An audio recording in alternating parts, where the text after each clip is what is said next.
Hello and welcome to the Business of Data podcast. My name is Catherine King and I'll be your host. Welcome to season 3. It's absolutely lovely to have you joining us. In this series, we will be talking to executives and thought leaders from a range of industries, departments and functions, all about their passions, experiences and challenges within data and analytics. Let's go ahead and dive straight into today's episode. Hello everyone and welcome to this week's episode of the Business of Data podcast. This week we are diving into the topic of building for the future, specifically how to navigate and build systems, platforms and workflow infrastructure for the future use of data. Now, when I was thinking about who to bring on as a guest for this topic, I could think of nobody better than Maria Tarasidou, who is the Global Data Program Manager for Facebook. Now, if you haven't met Maria, just a few intro facts to bring you up to speed. So as I say, since August 2020, Maria has been working for Facebook as their Global Data Program Manager. Prior to this, she has worked at a number of well-known brands and a plethora of industries as well, including Deloitte, Vodafone and HSBC. Now, in usual times that aren't crippled with a pandemic, you would find Maria, if not at her work desk, under normal circumstances, she'd be traveling around the world, visiting lots of exciting new places. Maria, it's lovely to have you joining us today. Lovely to be here. Thank you for inviting me. Very excited about this. Wonderful. Now, as is the Bod Pod tradition, nosy question in first. Now, I was scrolling your LinkedIn just before we jumped on this call, Maria, and I noticed you actually took a sabbatical in 2018 to travel the world. Would you mind telling me a bit about your experiences? Yeah, that's true. So after a couple of years at Deloitte and traveling for only business, I just decided to take a break and travel for pleasure. So I started my journey in the US and then I went to Asia, just exploring as a solo traveler, the beauties of Southeast Asia. So yeah, it was 6 months where I was just by myself and getting to know new cultures and traveling around and making new friends. Really exciting for me. Absolutely. Yeah. So that was it. So it's really a bit of a contrast to this last year, I must admit, where travel unfortunately has not been able to happen, but I'm sure hopefully sooner rather than later we'll be able to jet off to lots of lovely places again. But I'm definitely going to bring up that point about your traveling and meeting new cultures and experiencing new people a little bit later in the episode, because I think that's going to help really foreground your approach to some of the challenges that you perhaps have had to deal with in your work life. Now, before we get going into the main topic, Maria, I did want to take a moment to appreciate how many industries you've worked within. I mean, telecoms, banking, internet, and I'd love to know what you've learned most from the various industries when it comes to data and analytics. So thank you for that introduction. It's true, I've serviced a lot of different fields and I got to know a lot of different business models throughout my career so far. I would say that, well, honestly, the majority of the industries I work with were quite, let's say, legacy industries, or banking or e-commerce, or at Deloitte, we had a lot to do with automotives and airlines. And those are very heavy lifting companies and industries that come from 100 years of history. And what I learned through that is that in reality, they were ready to actually invest in really high-end technology and bring in new tools. But in reality, they weren't really ready to invest so much into the right people and the right talent. But those in reality come hand to hand. So if you're ready to invest for a new data transformation and bring in new tools and cutting edge technology or whatever have you, you have to also be prepared to bring the right people with the right mindset, or educate your people beforehand. Because then it's going to take a long time to actually adopt all this new information and technology into your existing business model.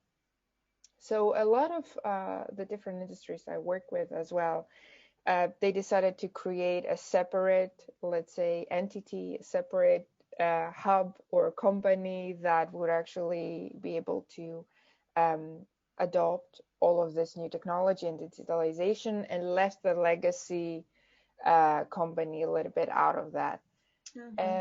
So that's something common that I saw in a lot of those industries. Apart from technology, obviously, apart from PayPal or Facebook, e-commerce or banking or telecommunications and automotives do work like that.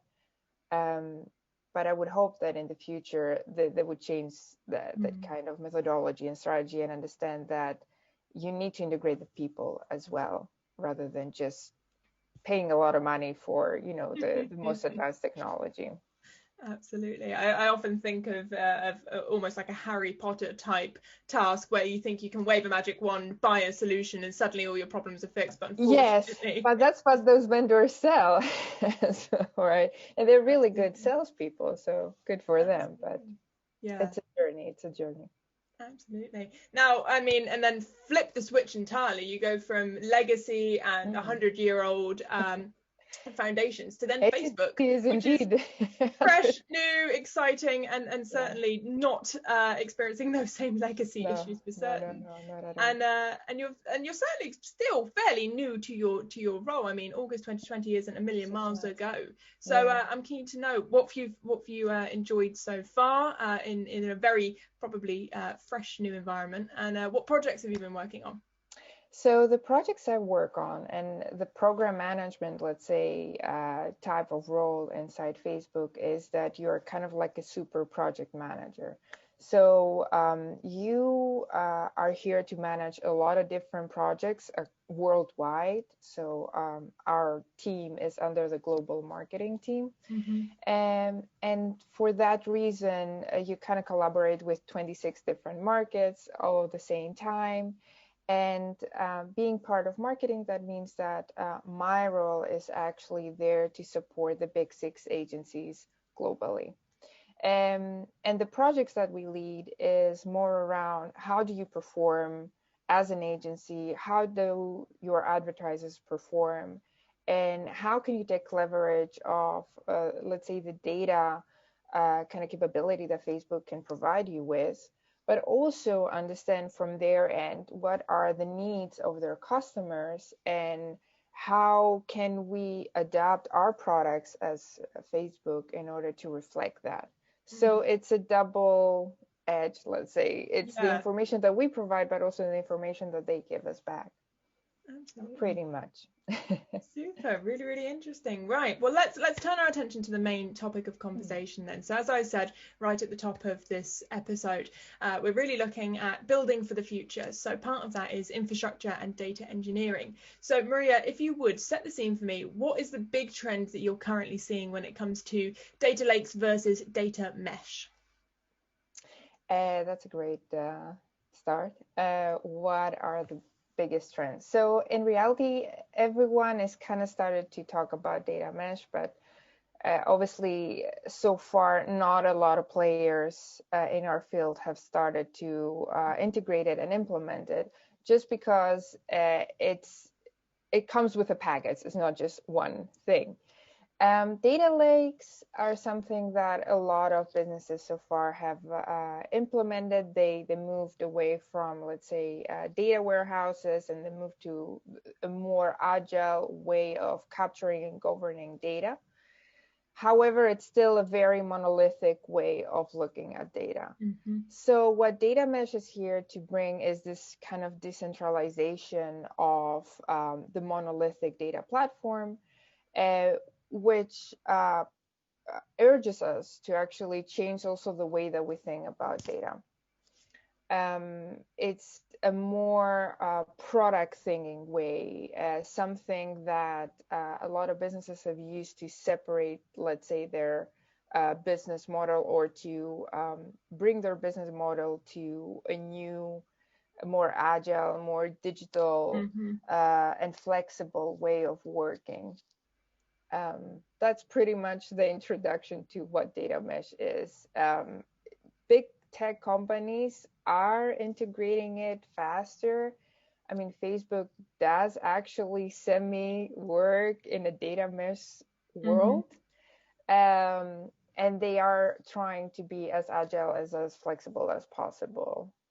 So pretty much that actually covers also your previous question, what is exciting about Facebook? It is the way of working, obviously, and also the way that they handle data.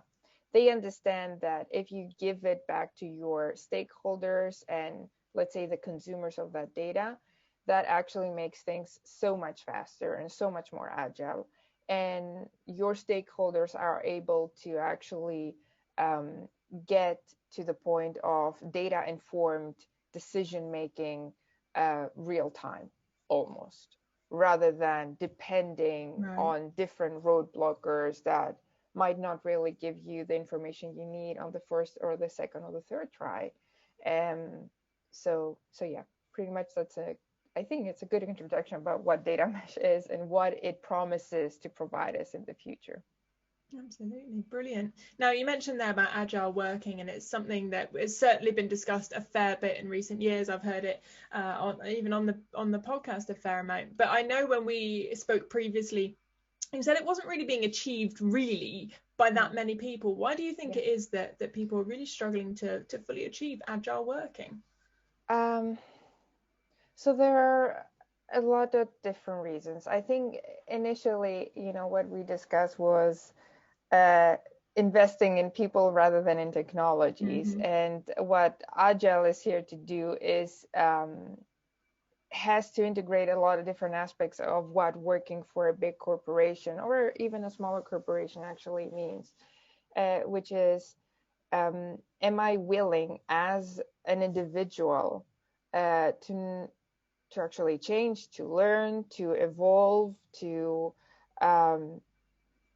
upskill myself, and also align cross-functionally on as part of my job role, which obviously for the more legacy kind of businesses, silos are the ones that actually are in their core business model, unfortunately, and maybe they had to be. So governance back then was maybe very difficult, but now in the age of information, governance must be flexible as well, and it must be part of a decentralization model. So definitely it has to do with the way of thinking, with the culture of a business. It also has to do with the skill set of the individuals and how willing they are to upskill themselves. And it has to do with the technical aspect. But to be honest, the technicality of a data mesh is not that difficult. So in order to capture data and govern the data and normalize this data to give it back to the product teams in an agile environment, it shouldn't be that difficult, because over the last decade, operational domains, as we want to call the product teams in the technical side of things, they built this product thinking already. It already exists into the capabilities that they provide for the rest of the organization. They build those APIs. They build the test sandboxes. They build the adoption KPIs. So it already exists for the engineering side of things and for how, let's say, a digital business works. So I would say from a technical perspective, it's much, much easier to achieve it rather than from a cultural and a people's perspective, if that makes sense. Absolutely. Well, and then it moves me nicely on to the golden question, which is, what do you think needs to be done to overcome the upskilling challenge of the data workforce, and also that cultural challenge, as you say? What are your top tips that you'd like to share for trying to achieve that? So, you spoke about the data people, right? The data employees. What happens in big tech companies is that there's no role that is actually a data analyst role. There are data engineers, there are data scientists, but everyone, almost everyone, except of the highest VPs, let's say, that might come from a more a different background, a different industry, but they're here because of their life experience and also work experience. Everyone is an analyst. Everyone needs to understand data. Everybody needs to use it. Everybody needs to be able to go back and retrieve and extract the data that they need in the way that they need it, and visualize it, and be able to actually own that particular KPI or KPIs that are informing them, but also the rest of the business on how they perform and what strategic decision making are they basing on. So it's all good to say, yes, in big tech, they already do this, but how do you do it for the rest of the businesses? Good question. $1 million question. I don't know if I'm able to answer that, but I would say that analytics and data in general is a very important aspect of businesses if they want to stay current. So employees, for better or worse, will have to actually become that. They will have to become data educated, and they will have to become power users, not just users. So I think that might, that would definitely change in the next years. Like if we say in 10 years, do you expect for the current data analyst job role to exist? I would say no. And I would believe that the businesses in the next, let's say 20 years, they would change organically. If you want to force it, you bring in the right people and the right talent, and you educate the rest of the business accordingly. If you don't want to force it, it's going to happen in 20 years or maybe 10, but it's going to happen. It is where we're heading. This is the age of information, and businesses understand more and more that you can't really make your decisions by what the highest paying individual in the team or in the meeting is saying. That's not sustainable anymore. And it does beg the question, as you say. I think it's so interesting that you split it into almost forced transformation, where you actively go out and make that transition organic. And instantly what comes to mind is who's going to be the better prepared for the future. I mean, if we just take the last year, for example, those who were already on a digital transformation are now so much further forward. Those who were already on a data or process transformation are now absolutely so far forward. And it does make you wonder whether that experience alone has been enough to make people question where they now need to be going. Because as you say, the choice isn't there so much. It is a case of, this is where we will end up going. This is the destination. You can either choose to get on the train now and train people, get people bought into that mission, or you can sit at the platform and wait to be ushered onto the last train in 10 years time. It's gonna happen. It's been a year, or maybe it's been 10 months since we've been in this particular situation, and very interesting that you're saying that about our situation now during COVID, and how online businesses have survived, if not thrived, but then more conservative businesses have not. I was reading an article about Topshop that it's now in actually under some discussions of being sold to ASOS.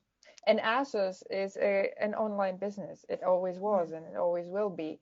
And when I was starting to read articles around Topshop, and now I know we're going very much away from data, but data is in the middle of digital transformation. It has to be.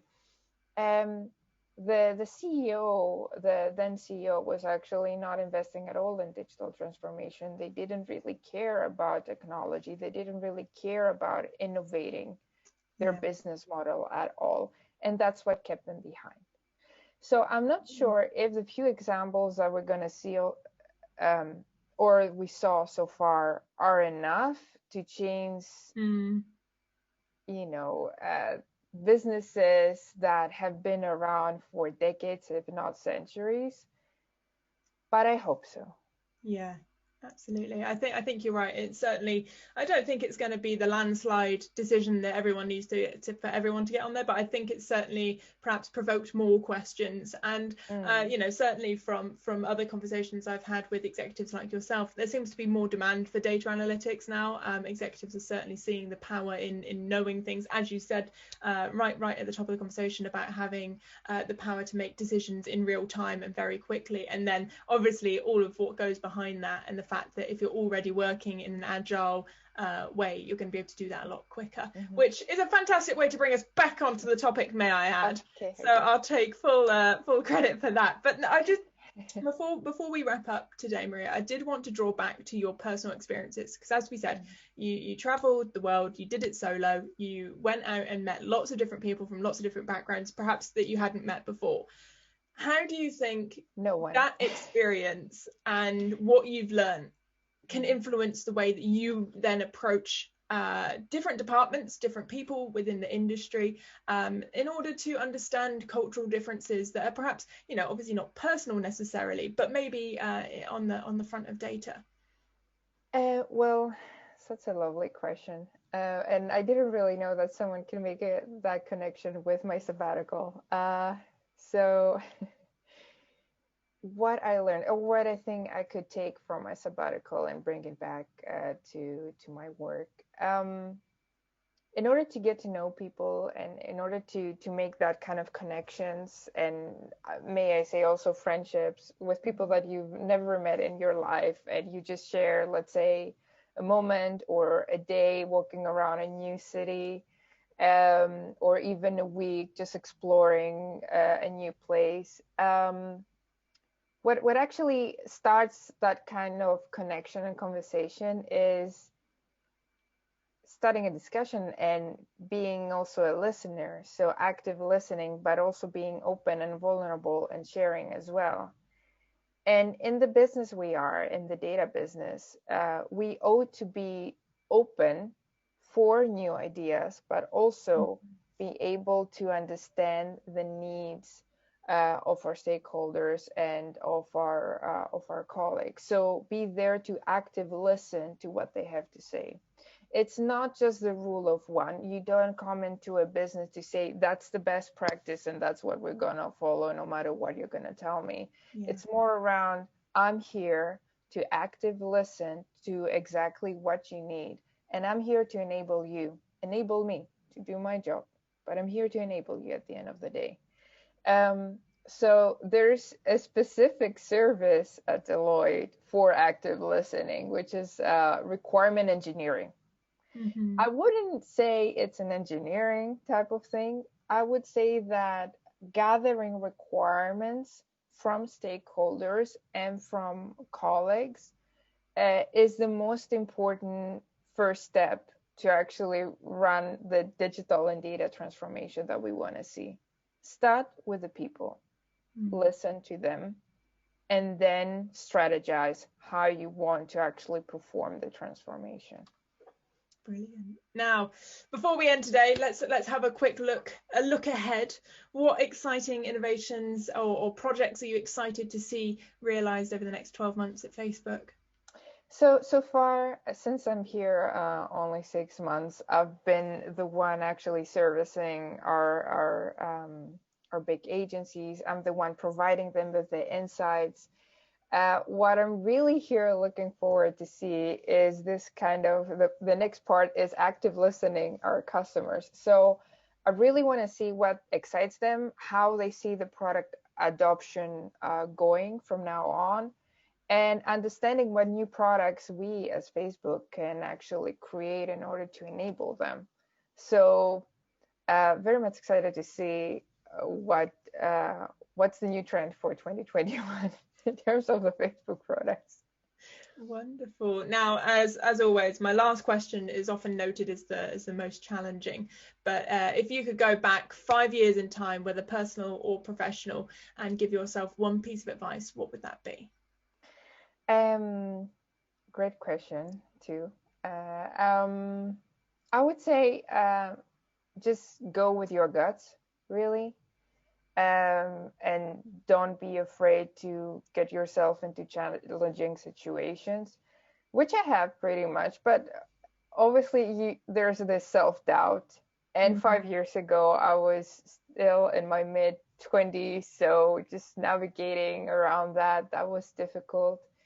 I think I was working for Tesco back then. So it was a huge experience, obviously coming from Berlin, moving to London, and having that kind of the kind of experience with people that are really top of their game, and me just starting to realize that things are so different here. How will I position myself? It's this kind of self-doubt that always came in the beginning when you start a new role and when you start in a new business and in a new city. So I would advise Maria to just chill a little bit and actually trust herself. But yeah, obviously that comes with experience. I mean, this is why you make mistakes, to gather experience. Absolutely. I always love asking those sorts of questions because I feel like the audience gains so much from that. Just if you're sat there and you're thinking, oh, I'm not sure if I should take on that new project, and then hearing someone like yourself, Maria, come on and say, you know what, just go for it. You know, if you make mistakes, you're going to learn from them. And actually, that's really empowering. And I think that is a super way to end today's podcast. So Maria, thank you so much for joining me. Awesome. Thank you, Catherine. Thank you for inviting me. It was a pleasure being here. Well, there we go. It certainly does seem to be any challenge you experience in the data analytics world, no matter how technical, always ends up linking back to people and their processes and culture. If you get that right, chances are you're going to be far more successful. As we said there, and I made the joke about the Harry Potter wand and just making things happen and transform just by bringing in a new solution isn't necessarily the approach that's going to get you success in the long run. And actually really investing in your people and understanding their concerns, and as Maria says there, active listening is really the key to success. As always, make sure you're subscribed to the Business of Data platform for all of our fabulous content, as well as following us on socials as well, to make sure you are always ahead of the game with the latest content releases. Stay well, stay safe, and I'll see you next time.